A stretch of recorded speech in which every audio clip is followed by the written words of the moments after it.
Welcome back. Well, that was kind of cool. Welcome back to the Beyond the Coach podcast. I'm one of your hosts, Kelsey Nanini, And I'm Chris Sweet. and it's April 1st. This will be launching Dude, on April 8th, but holy moly, Q1 is ow. over. It hit me at the gym today. I was like, oh my God, I need to do my March recap. Like, it's my favorite post to make every Same here. month. I'm like, oh God, I'm gonna get my content up. All my people will care so much. Oh my gosh. Guys, we have such an exciting we had such an exciting March. Yeah, Mainly, we did. honestly, thanks to Chris. Just bow down to Chris. Chris literally filled our entire cohort. We had a few referrals actually, which was really, really nice. Just a couple people who either their assistant coaches or some of their business coaching client roster folk did refer us. So I'm really thankful. Like we're very, very thankful for that. I think we had a total of 5 referrals. And we got in our biggest cohort yet, which we have 16 total people. One of them is an add-on from an Apex Coach Accelerator client that's already been in the cohort and was like, you know what, I want to do it again, which is cool. I'm like, thanks. But surpassed our goal at the like 7th hour. Is that what it is? The 11th Yep. hour? The 11th hour? 11th hour? Because is I it don't 12 know. The hours? final the I don't final know. hour? It was The kind of 23rd actually hour? after we I don't know. the 25th hour because it was kind of after we technically closed it. But yeah, actually, we have 2 returners in our Yeah, cohort, we do. so Yep. that's really awesome. And Apex had its biggest month yet in March. Our baby hit it big. It Insane, out did. by like eight And thousand that's dollars. my official biggest month ever, like in Yeah, business. Like even when I was same. on my own in Revolution, I was like, yeah, we've surpassed that. Um, I said it to Kenneth yesterday on our walk. I was like, yeah, we hit our biggest month. And he's like, okay, are we celebrating? Are we going to dinner? Like, what's happening? And I was like, You want to know I how he's mean, celebrating? to They're me, it was going on a just another date. Tuesday. I was like, it's just another Tuesday. I'm Um, like, our husbands are celebrating on Friday. I know they are going on their own little play date, as I call it, the husband play date. They're gonna go see a movie, Kaden just like which said is that so to me cute. this morning in passing. Like he's like, or maybe it was last night. I don't remember. Oh, it was this morning when we were going on our walk. He's like, Kenneth and I are gonna go to a movie at 3:30 on Friday. I love that it's at 3:30. I know. Like I'm just so curious to see what that movie theater is gonna be like. I know. I'm like, they're gonna have it all to themselves. Like, who goes to a movie at 3:30 on a Friday, minus like a mom who picked up her kid from school and they're going to go see like the newest troll movie. Like that, I Like don't that picture movie specifically. What is it called? What is it? It's about space. Fury something. Is it Fury? Something Fury? No, it's movie's out right now. It's a book that Kaden Mission, actually read, and I was like, "Oh, Project Mission, Hail Mary." Project Hail Mary. That's what it is. Literally, the only reason I would see it is because it has Ryan Ryan Gosling Gosling. in it. Same. How But about I this? would have They'll anxieties. go see it, and then when it comes out, I'll come over and we can all watch it again based on their review. See, I just don't. I can't watch things about space. Um, I mean, it's one place I certainly don't want to go. I mean, I'll watch like The Notebook while they're gone. We could do that. How about I come over at Or 3:30 and we yeah, watch The Notebook? we can watch like just a but. It's like a 2.5 hour movie. We could watch Yeah, 2 Ryan Gosling movies. we could outdo them. Yeah, guys. Hey, you watched one. We watched multiple. Also, like 2 men going to see a movie with Ryan Gosling is hilarious. I know. I love that for them. Yeah, it's really cute. Do you think they'll sit next to each other, or do you think they'll sit like a seat away? I think they'll go next to each I other. I think they will think too. they're gonna go big or go home. I think they're very confident in their masculinity that they'll be fine. They very much are. They are. I love it. This is their first solo date, I think. I I don't think that know. they've hung out without us. I know. I What know. are they going to talk about? Like, come on, we're Probably the sports, space. March Madness, I'm like space, space, and Ryan Gosling.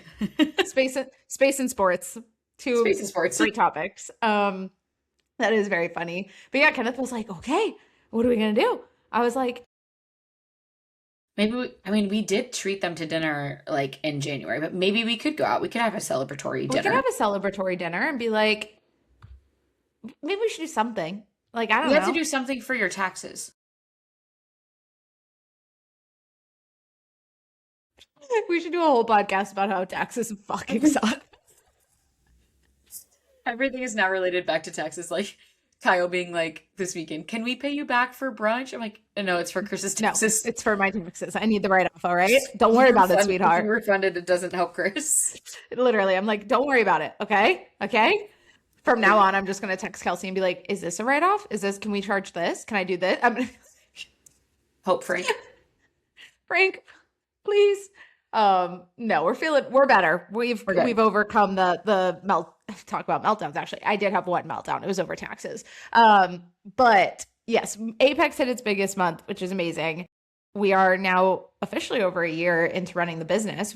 Apex is like 13 months old now. Yeah. No, 14 No, months old. 15. 15. Almost. 15 15 this months old. month.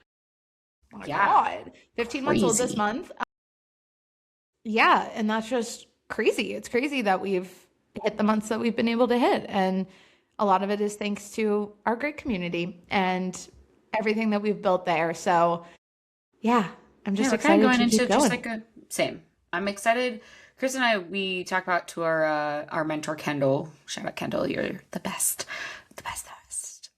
But just talking about how we launched a lot last year. Like it felt like we were launching probably 10 of the 12 months, like a We had constant some launch. we had something new every month. Yeah, it was crazy. And so we haven't really had a time where Apex just kind of sits and like grows without needing to launch. And I think it's not what we're talking about today, but it's kind of scary. But it's also like we have to operate a business outside of just launching, like just be a business for a little bit of time.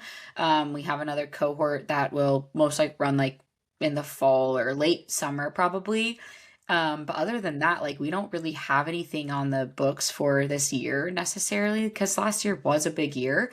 And I will say, like, as scary as it is, I feel well, I'm also think I'm coming out of this cave. Like I've been back from it. Let me explain, okay? We've merged. We merged and now we're emerging.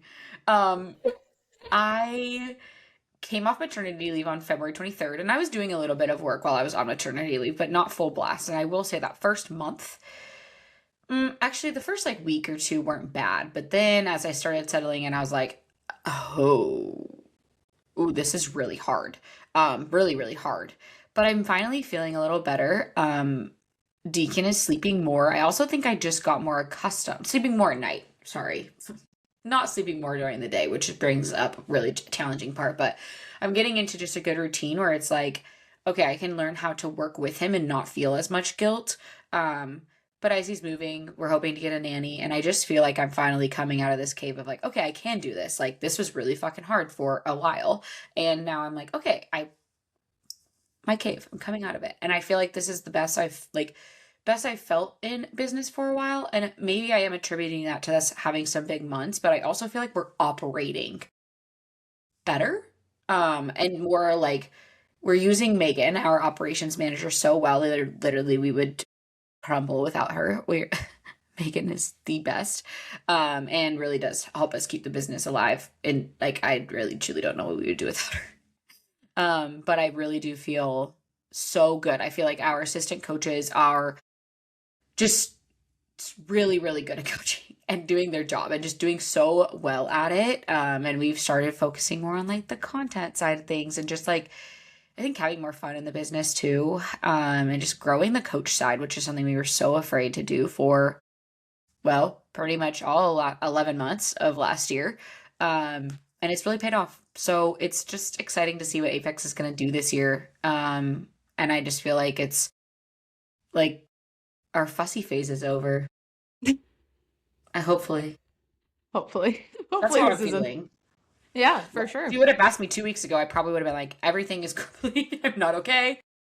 What's happening? But I think that we're good, doing good. We're chilling. Yeah, I feel like we're finally going to be working like on the business. Like I feel like Mm-hmm. this month is we're working on the business, we're working on systems, we're working on lead generation and all of that. But like for basically all of 2025, it felt like we were working in the business. Like you and I were very much in it, and we still are, but I think we're learning our roles in that too, of like how we want to work in the business. That it is that time of like projects that aren't related to launching. It's like working on our content, working on our sales, working on our lead gen, working on that.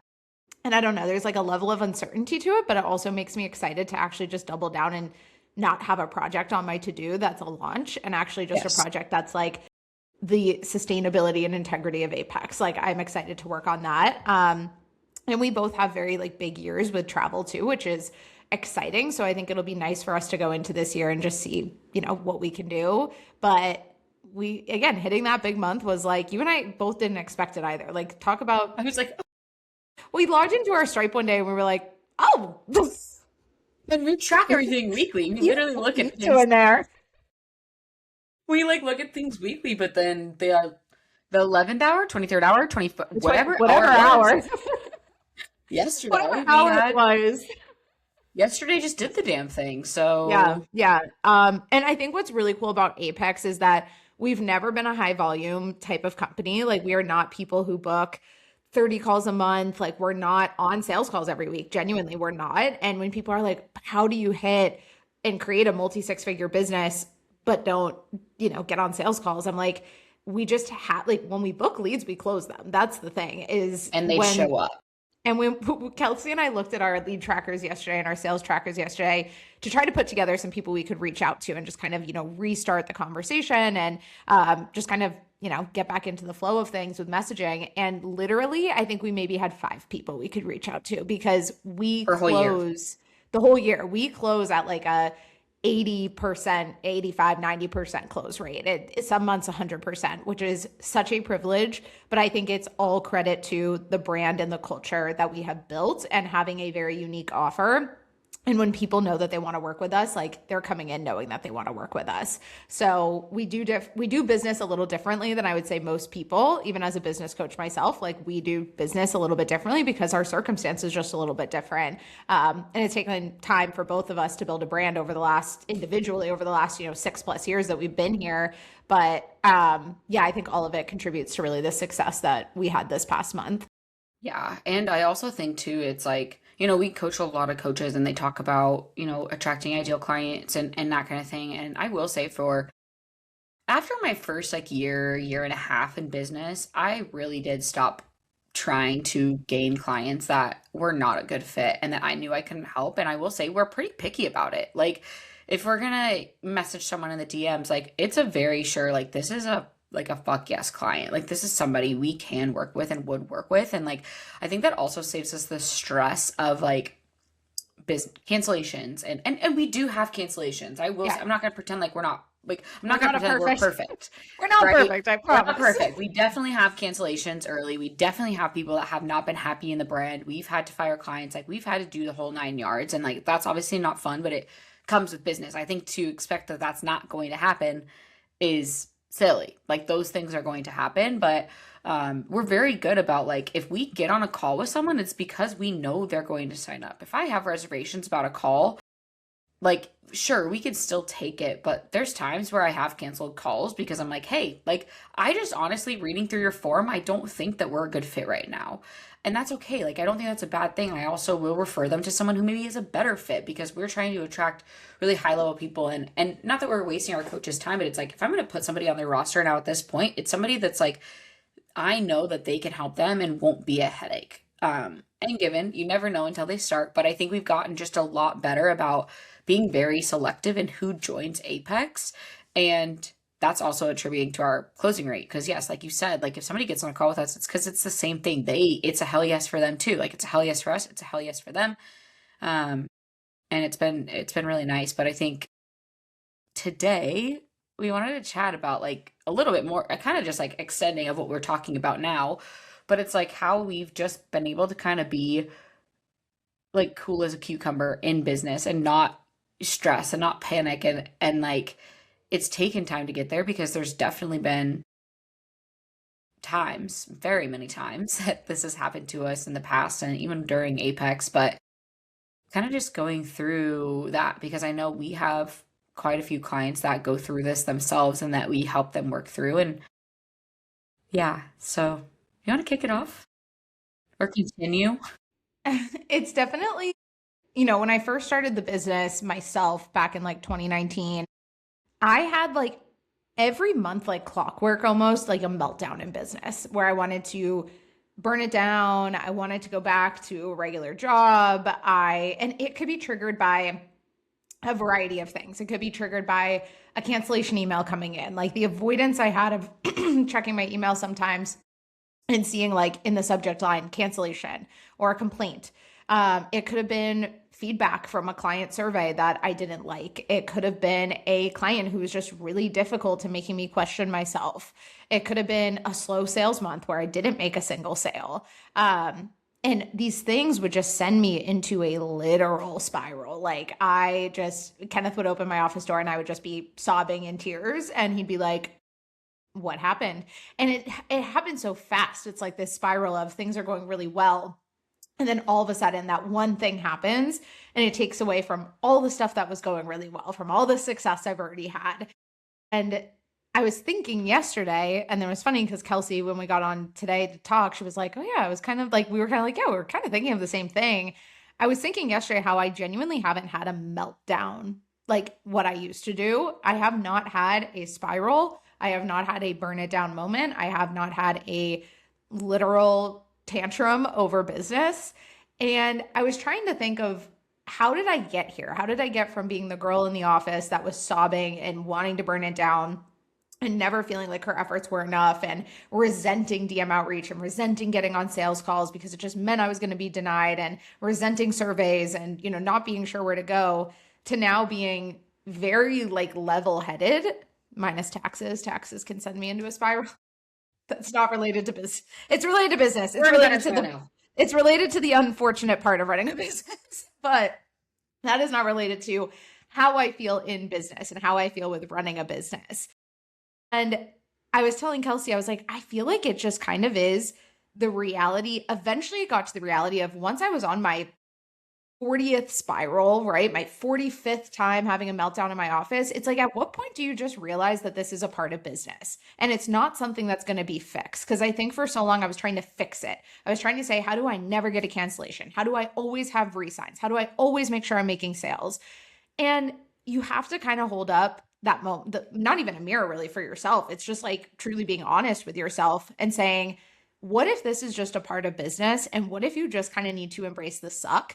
And the reality is that there is a sucky part of running a business. There truly is. And those sucky parts are usually all those moments that make people spiral. And majority of people are not entrepreneurs. And it's because it's fucking hard. It's because of the spiral. It's because of the moment things don't go well, they want to close the doors. The moment they're unmotivated, they don't want to do their DM outreach. The moment that they don't want to get out of bed, they just call the day a wash. Like, we let these things define us when in reality, it's like, what if we just embrace the suck and like the payoff of that is actually really worth it, which I think goes into our biggest month and starting Q1 for 2026 in a significantly better, like if we compared Q1 of 2025 to this, it's like we've grown and we're going to grow this year, which is awesome. But I think just looking at it as there's a suck. There is a suck in that. Merging was amazing, but it also sucked at times. It was a lot of work. It was a lot of shit that neither of us wanted to do and sit down and recreate, but we knew why we were doing it and it made us excited. And at no point was I, again, spiraling, melting down, having that moment. And I think it all goes back to just embracing it and realizing like this is business and there's no other way to say that. Yeah. Yeah, I think like for me, my journey was definitely different into business ownership. It was almost forced. I shouldn't say that because I guess like I had a choice, right? But back in COVID, like when I got laid off from Orange Theory, I had dreams. Like, guys, if COVID wouldn't have happened, I would probably still be working at Orange Theory. I would probably, maybe not. Maybe I would have not been.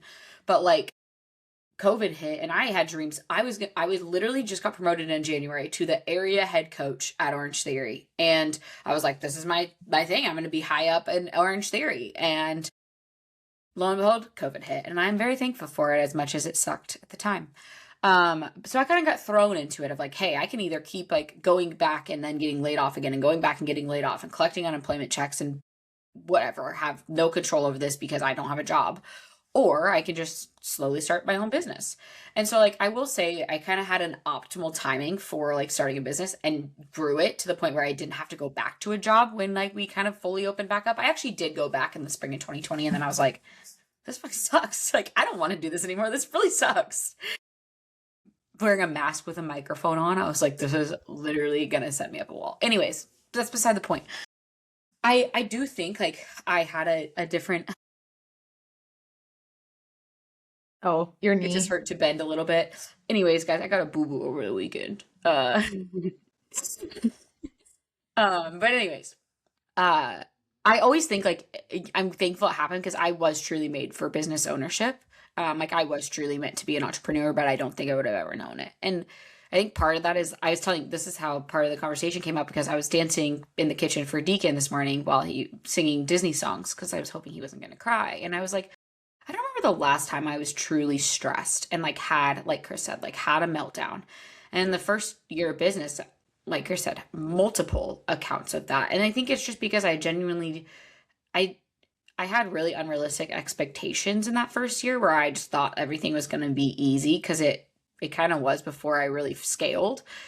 And I quickly learned that's not what business is. Like it really is challenging and it is like the mindset of it all is really tough. And what I have always told myself, you know, after that first year really is I remind myself it's like this is business, it has nothing to do with emotions. And the moment you remove emotions from business is the moment you feel a whole lot better in it. And maybe that's again easier for me because I'm not genuinely Generally? generally an emotional person. Like I do remove emotion pretty easily. And so I think for someone who doesn't, it's something you really have to work on because at the end of the day, everything in business has to be a business decision.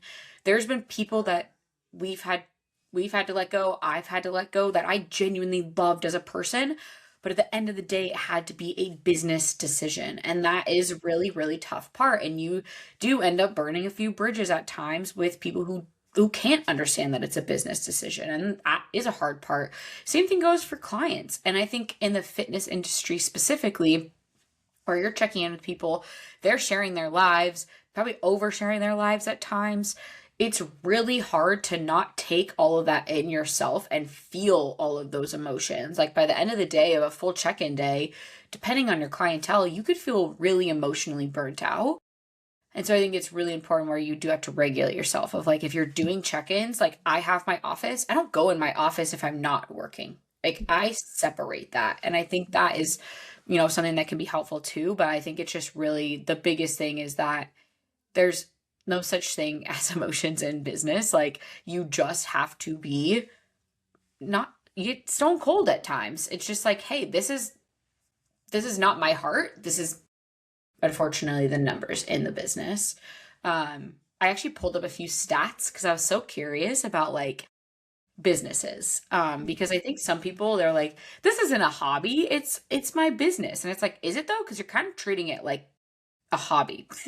Yeah. And I think it's like important to remember like if you want to grow a business, you have to take it seriously.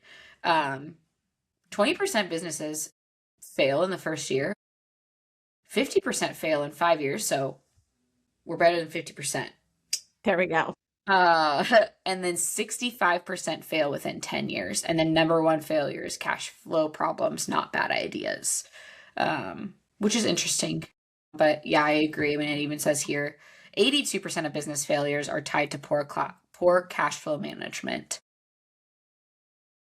And 30% of small businesses aren't profitable. So that's another piece of it. I think it's very easy when you're first starting out to feel like you're just literally draining money out, or it's scary to invest.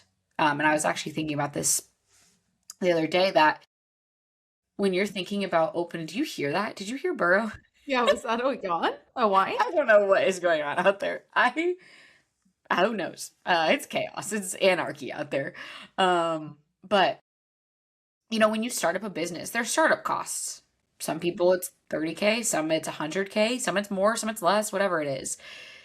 In fitness, you truly don't have a lot of overhead. And so that overhead should be on ultimately mentorship, right? Like whether it's business mentorship or what we do, because you don't have a lot of startup costs. And if you're in the negatives for a little bit, but it means that in the future you are going to be growing and in the positives, that just makes sense to me. I mean, your startup costs are literally nothing. Like I used my college laptop that I still was using in 2020, that I'd been using since 2013 when I first started up.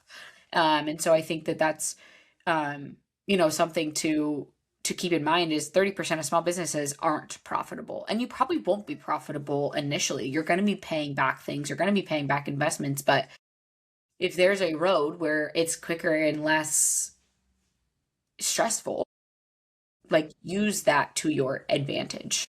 Yeah, absolutely. I was also thinking of how a lot of people, a lot of the conversations I have with coaches is they're always looking for like the new strategy. They're like, there's got to be something else. There's got to be another strategy to do outreach. There's got to be another strategy to like close someone. There's got to be another strategy to do XYZ. And a lot of the discussions I've had to have recently is almost like there isn't, because running a business is mundane. It's like your fitness journey when like in order to work on your physique and your performance, the two biggest things you should be doing is tracking your food and going to the gym. And those are sometimes pretty boring, sometimes really unmotivating. Sometimes you just genuinely are like, screw this, I don't want to do it. But you do it because you know what it's going to get you to. And the same goes in business. It's like running a business is actually really boring because it's the same actions over and over and over again every week. And you just have weeks where those actions are more fruitful and, create a better outcome. And then some weeks where you're like, well, shit, nothing happened. And you're like, okay, that's fine. Some weeks the scale doesn't go down. Some weeks the scale goes a little crazy, when we have a goal. Some weeks your strength plateaus. The same goes for business. And I think sometimes people think, oh, I'm putting in all this effort, my business has to reward me. And it's not going to all the time. And we get then stuck into the idea of there's got to be something more, there's got to be something new. Genuinely, I've been doing the same shit in business to grow a business since 2019. Like, I genuinely have content, outreach, getting on sales calls, and giving really good delivery. Things have improved, systems have improved, but the same thing that got me to starting my business and those initial steps are the same things I do now. There's nothing different there. I just got better at doing. Yeah, that's such a good point. It reminded me of like sales even. I feel like people stress about sales. It's something that I've honestly in the beginning stressed myself out about because I was, am I going to say the right thing? And this is when I was following an exact script. And I stopped doing that shit in 2020. So probably 3 years now, where I've just been kind of doing the thing. And I think the big, like, I'm not a sales coach. I'm never going to pretend like I am a master at sales. But one thing I've just always remembered to do is you just connect with somebody. Like it's always just about connecting with the person and not like people can see through most people. 80% plus of people are going to know you're following a script if you're following one, and they're going to know what you're doing. You're going to know you're selling to them. And so what it really boils down to is the connection piece. And I think that's just something naturally that I've been pretty good at, which is why naturally I've been able to sell people because I've never, and I really truly, I don't objection handle. And I think like at times, if I know I can, if I like can sense the smoke screen, there's sometimes where I will, but I think Chris and I both do a good job of like, if I don't close someone on the call, I'm okay with it because if they come back, they were meant to come back. And if they don't, they're probably going to be hassle for me in the long run as well. And again, that's like going back to what we were talking about at the beginning of the show. We kind of run our business a little bit different than most people do. A lot of people are probably like, why wouldn't you sell them on the call? I'm like, well, because I don't want, like, why do they need to feel pressured? I mean, like, Chris and I literally just got a piff yesterday from a girl Chris had a call with a week and a half prior, or maybe it was a week prior, whatever it was. Yeah, a week ago. But About we a week connected. ago. About a week ago, week ago. But we connected and like our product just speaks for itself. So we don't feel the need to have to awkward the objection handle. And I mean, do it with that what you will. Like this isn't about sales, but I think it's just about being like, genuine in your business. It's going to take you a lot further than just like spending 45 minutes objection handling on a call just to get a sale from someone who's probably going to ghost you anyway. Yeah, absolutely. Yeah, and you get more frustrated, I think, at the end of it. So, not enough coaches followed their gut. Not enough coaches also just kind of, again, look at business with less emotion. I get it. We care about our businesses. We're passionate about business. That's why we became business owners. But the moment I stopped allowing my business to like be this thing that determined my mood every second of every day, and I genuinely just created a separation of like the mundane of running a business and just what that looks like, it's kind of like checking in for a job. It's like if I'm clocking in and clocking out, I've been able to create that separation. Um, but the spirals like have to stop. Like they were doing no spiral ever did me a favor. And unfortunately it took like 2, 3 years of spiraling before I finally understood that. But it's like if you are just constantly feeling this wave and you're like doing really well one week and then the next week you're like, I want to burn it all down. And you're writing paragraphs on paragraphs on paragraphs of like everything that's going wrong. Take a step back. Like just take a step back for a second, go for a walk, touch some grass, see the sunshine, and recognize that like there is actually one of my favorite when I was in Boston, I used to take a cycle class and the cycle instructor was always like, we're just on this floating rock. Like genuinely, like all the time, her like whole preach was like, no matter what problem you have, like go realize that we're literally on a floating rock in space. And like that is us. And we are like teeny tiny little ants on this rock. And she was like, and then you'll realize that like it's not that deep. Like it is not that deep when you think of the fact that we are just existing on this rock. And I kind of started adopting that for my business, honestly, was like, I'm on a rock and my problems don't define me. Like I'm just living my life and that's all. And that's what it can be. There doesn't have to be emotion to every single thing I am doing in business. Percent. Yeah. Yeah, I just always laugh because I really do. I have like boy brain. Like I'm very much like my dad, where like I just really don't give a shit about anything. Like I'm passionate about a lot of things, but I don't allow my like I said, I don't allow my emotions to drive it. And so I think it's helpful. But there's also certain things too that I've done in business, and I have been super emotional about them. And so what happened was after I let go of my team in 2023, I was like, you know what? I'm gonna take the next like bit of time. I'm not gonna grow my business. And I think so many people are constant. And I get also, I 100% get if you're the person who's not making enough money to survive. Absolutely. We have to figure out a way to grow your business. But there is something to be said about someone who is okay with just being the same for a bit of time and okay with not constantly having to do better and better and better. And this was truly a conversation I had to have back in 23 with myself and also with my husband. And 2022, 23, 23 were really, really rough years for us. Like he's a loan officer. Like he doesn't get a regular paycheck. And so there were moments where my business was bringing in a great amount of money, but I wasn't. And his business was not either.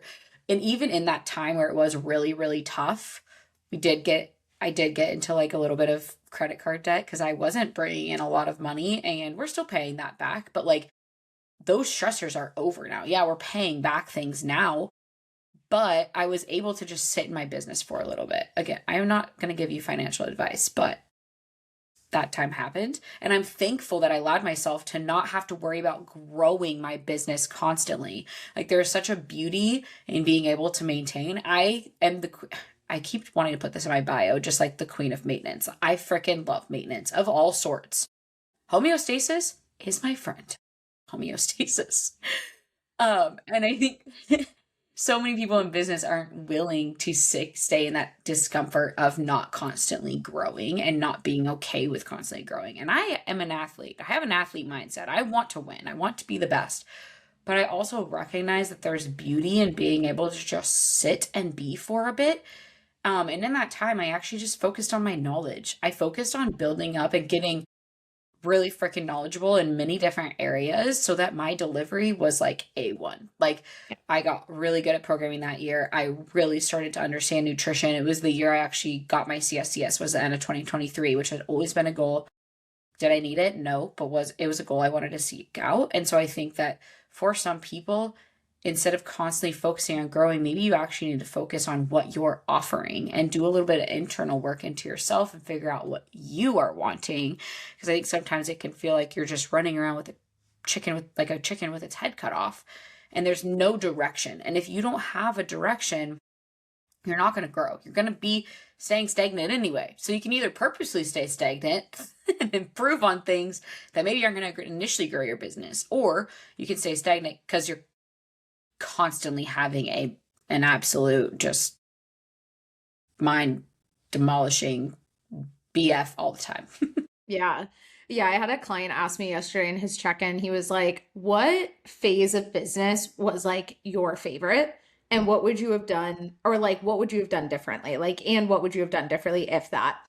And I was like, "Huh." I was like, "I haven't really thought about this." I was like, because I moved so fast. And so, like, what I wish I had done differently was maintain. Like, I wish I had moments where I wasn't just always focused on the next level and always focused on the next goal and always focused on the next thing. Granted, I think that's just the athlete mindset where, like, I genuinely am always like wanting to be better. But when I scaled in 2020, I made a post about how, like, hey, within 3 months hit like a 10K month. I had multiple coaches in my inbox being like, "What did you do to do that? What did you do?" And I'm like, one, I'll be honest, most people don't want to do the shit that I did to scale. Most people don't want the reality of how much work I had to put in to get there. Like, everyone wants to do little work with high return. And that wasn't me. I was doing a lot of work with return, but like, again, finances, margins, stuff like that became a reality. And I immediately went into hiring a team. And I wish that I had just spent like a year by myself, like a full year, before I fully decided to scale and hire a team. But at the time, I was in a mentorship that just pushed that and was like, all right, next step is this and this and this. And it was just like this cookie cutter, like step by step by step, everything that everyone was doing in business at the time. And I always wonder what would have happened had I given myself that time. But also, I can't regret it because, like, I hired Devin and then I found Megan. And, like, those are, two staff members that have been with me since the 2021 era of my business, which is crazy. But, like, I I can't regret it, but I do wish I had stayed in it for longer or maintained in it for longer. And not enough coaches are doing that, in my opinion. But it was the mundane and the maintenance that, like, I wish I just kind of got comfortable with a little bit sooner rather than building to the next thing constantly. Every time when I left go on my team, that was the first thing Caden said. He's like, "Do you wish you wouldn't have hired immediately?" And like, I loved my assistant coaches, but I had to do it. There was something in me that needed to do it. And I was like, yes, I 100%. I mean, I scaled immediately, like just skyrocketed as soon as I started my first business coaching, which, like, that's not normal. I would never expect. I actually wish it wouldn't have happened. Like, Mhm. probably would have been a lot better off because I wouldn't have hired immediately. But I was like, literally, like, I wish I would have just closed my roster. But like, I'm at 35, 36 clients wherever I was at when I hired. It was, I think, 36 when she officially started. I wish I would have just stayed there and just chilled for a bit and like not focused on it. But like you said, people are pushing it. And I think it's funny, the coaches who are preaching their clients, like, hey, you just need to stay consistent. You just need to do the bare minimum, like, right, minimum effective dose. We were talking about that last night on our ACA call. I'm a big maintenance person. I'm a big minimum effective dose person. And I think it's so many coaches are preaching that to their clients, but they aren't doing the same thing themselves. Like you said, the mundane stuff in business is what's going to get you there. It's not fun and it's not sexy. Like, owning a business and scaling a business is not really super sexy. Like, you're going to see business coaches on the beach with their laptops and their bikinis doing all this stupid shit. That's not what normal. That's not their everyday. Could it be? Sure. I literally saw a TikTok yesterday of a girl who she does like on like high ticket sales, whatever that is at this point. I'm like, everybody does high ticket sales, but she does high ticket sales. I think she's a legit high ticket salesperson. Like, she actually works for a company, but She's not selling a course. she's not selling a course. She is not. But she was talking about the amount of girls that, are in her inbox and they're like, I want to get into high ticket sales and I want to do this. And she made a very, very upfront, direct TikTok that was like, hey guys, I'm sitting outside recording this because I'm not on a call. And high ticket sales is me being on a call. These girls who are saying that they're taking calls by the pool in their bikini are lying to you. They're doing calls inside at a desk. And she goes, if I had a full stacked day of calls, I'm at my desk. I'm not outside by the pool. When I'm traveling, I have to, plan for that, all these things. And I even think back to my Bali and Thailand trip. I by the pictures I posted, yeah, I was living the dream. I was in Thailand and Bali, like living my life with my friend, traveling. But I was waking up at 4 a.m. every day to get on my laptop for at least 4 hours in the morning before I started my day. People don't want to do that shit. People want to go on vacation and just have a vacation. I don't just have a vacation anymore. I have to plan appropriately for that. And she, like, I loved this girl's TikTok because she just was so honest of like, everyone wants to get into high ticket sales or everyone wants to get into online work. Everyone wants to get into entrepreneurship until you realize that it's not as glamorous as you think. It is a lot of work and nobody wants to put in the work. So, Yeah, 100%. It's and that's the thing is like in business, you have to be consistent with it. There's definitely been days. Chris and I are doing our own DMs right now, and it's hard. And I will be lying if I said we haven't come up with excuses as to why we didn't send a DM or why we can't find people or whatever it may be, given we're being a little bit more picky about who we're messaging. but I guys, if will you're say, getting a like, DM from us, just know it's us. it's us. Okay? It's really me. It literally is me. It's guys, we're in the trenches right now. But no, it actually is fun. I actually really do enjoy being in my own DMs, and it's a lot. I honestly think as much as it is a lot sometimes, it's less stressful because I'm not worried about someone messaging my aunt's friend or, whatever it may be. Your long lost cousin that you haven't Yeah, my spoken long to lost in cousin. 12 I'm like, years. yeah, oh hey, how have you been? But like if you're not sending any DMs right now as a business owner, sure. Are there ways to build an online business outside of that? If you have 100,000 followers, I'm sure you could just post a link and you probably could get a few people and not have to do DMs. But at the end of the day, most likely you need to do some sort of outreach. If you're not doing any right now, stop telling yourself to send 20 messages. Send 5. There are multiple people on my roster right now, and we don't do specific business coaching, but I still like put to-dos for clients because I'm like, hey, like you need all the accountability. Mhm. I just am like, send 5 DMs a day. 5 new people. You are a solopreneur. That's 25 DMs a week. Most likely, probably 2 will respond. But if those 2 could convert into clients, that's 2 new clients a week. It hypothetically speaking. And given I'm sure like roughly 10% usually respond. But you get sorry, go ahead. I was gonna say, I think another thing too, and this is just I feel like we're just getting into all the hot takes where it's like another thing when I was going through all my spirals and stuff in business and I was really in like the trenches, I kept telling myself I was too busy. Like I kept being like, Mm-hmm. you're too busy for this. I'm too busy to send my messages. I'm too busy to post on content. I know plenty of entrepreneurs that are way busier than me and do way more than me. And then I wonder, why are they doing better in business? And it's like, they're just doing the thing. Like they genuinely are. And I think we have to remove this whole idea. Like I've seen it so much on social media of just like, we're all fucking busy. We all are. We genuinely are. It's a matter of what you want to do with that priority of your time and your capacity. So that's just like a side tangent I wanted to make was like, set the goal to do the DMs and do them because we're all busy. And that's a conversation you and I had to have with Kendall literally was like, you guys have to do it. Doesn't matter if you're busy or not, like you're doing it. And we were like, okay, yes, ma'am. Yeah, I think if you say you're busy, like that's just an excuse. It Mhm. really is. Like, and I laugh now. I'm like, why did I ever say I was busy? We had this conversation on the call last night too. I'm like, there's always someone that's busier. Always, always, always. And there's always a way to do it. Like for a long time, was like, I literally don't have any free time in my day. I don't know how I'm supposed to do my work when I literally have a crying child with me at all times. And he's not always crying, by the way, but like he's with me all most times of the day. And it can be really tough. And then I was like, oh shit, I can literally just get up earlier and go to bed earlier. And then I can do things before he wakes up. And it was magical. And now I get done about 90% of my check-ins before the dude wakes up on Mondays. And I think it's just getting more creative. It's actually being accountable to like, how am I using my time? Like, what am I doing with my time? And it's funny because I had a one-on-one with Kendall last week and I was so anxious to have this call with her for so long because I was like, I just feel like a mess. I'm so scatterbrained. I thought I had a good time like blocking routine and like given I have stuck to it really well. But she looked at things and I was telling her like what I want out of business. I was like, dude, I just love coaching. Like I just love coaching. And obviously I have all my tasks. I love coaching our assistant coaches. I love coaching them up and helping them do better and doing all these things. And she's like, everything you're telling me, I think you just need to do more to know what your capacity is. And I was like, what the fuck? And then I was like, oh my God, you're right. She's like, you need it. So like Devin and I are meeting for 2 hours a week for probably the next month. to talk about like training her up for ACA and getting her ready to be a coach as well for more coach clients.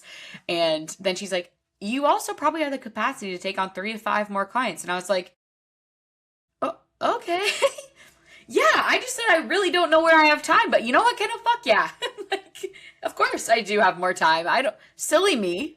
But it's true. Like when you really, I looked at my schedule and I'm like, she was literally like, dude, you could literally work from 5 to 7 every morning and you could have literal deacon time for a good portion of the rest of the day. And I was like, you're right. Like, truthfully, I think so many people are like, there's not time, there's not time. I could get everything for business done in 4 to 6 hours a day.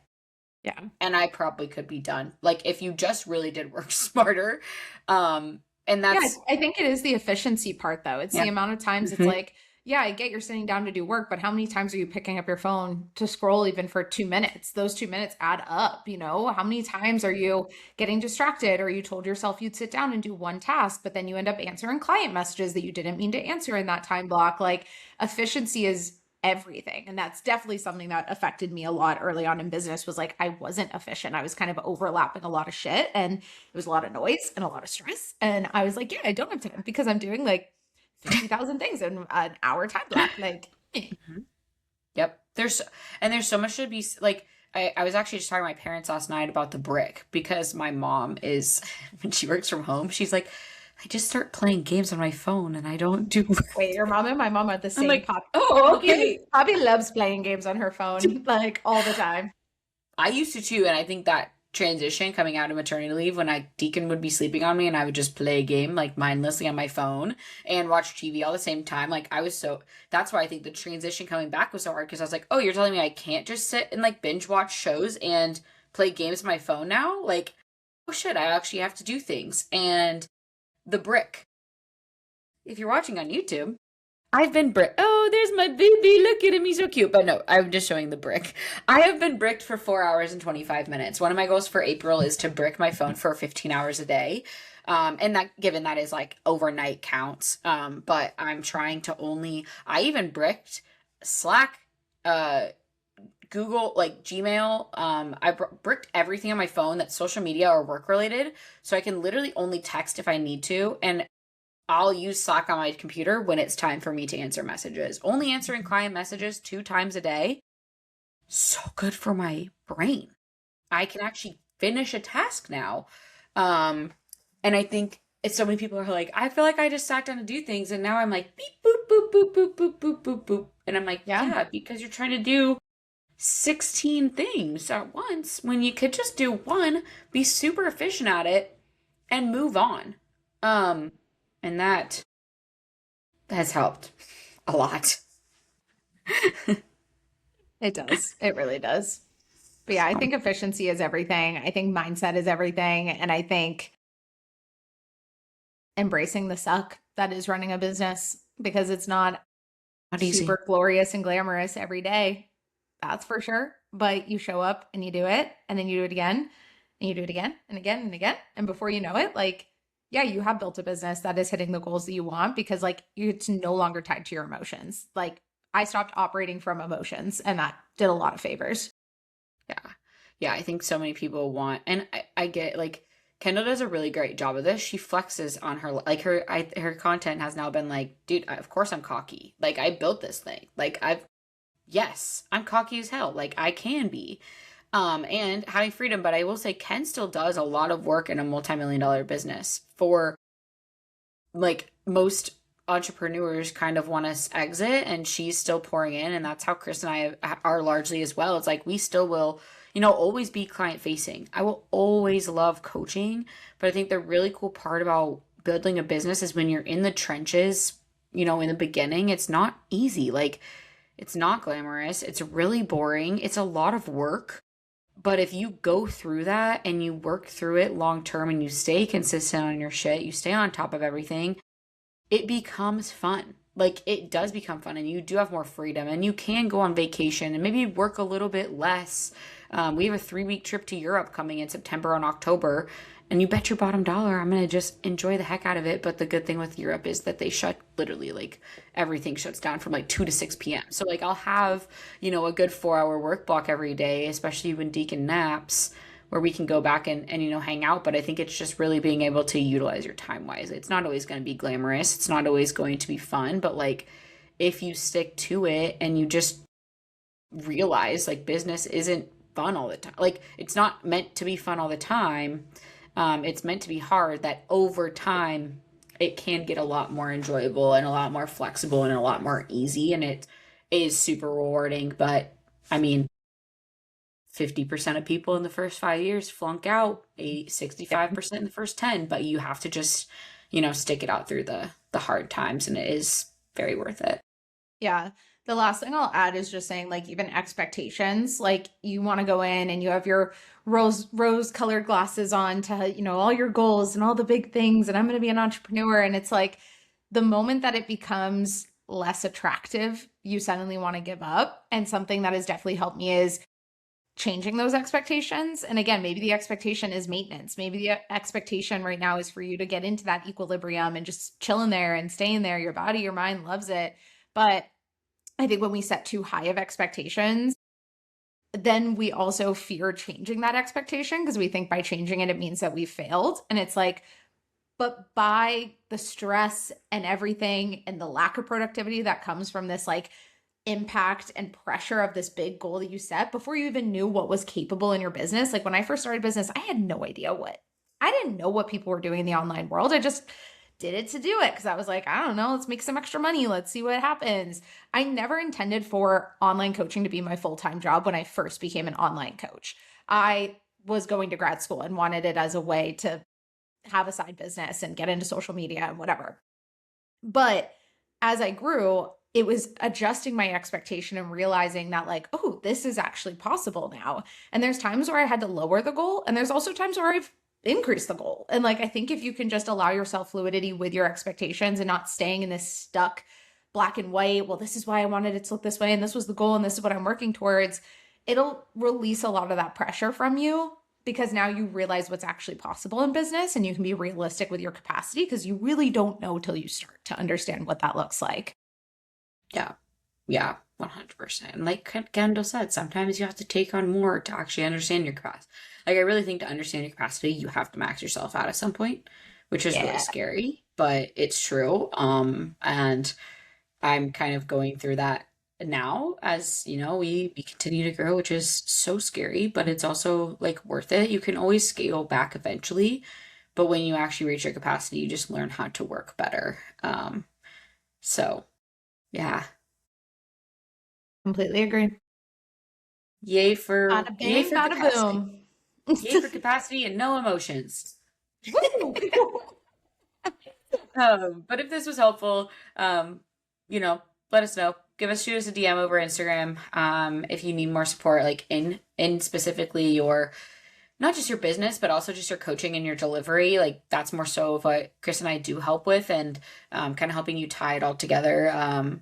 So if you're interested, shoot us over a DM. Our Instagrams are in the bio. Otherwise, the application to apply for Apex Coach Accelerator is also in the bio if you are looking for more support and more one-on-one support there. But thank you for listening. We'll see you in the next one. Bye. Bye.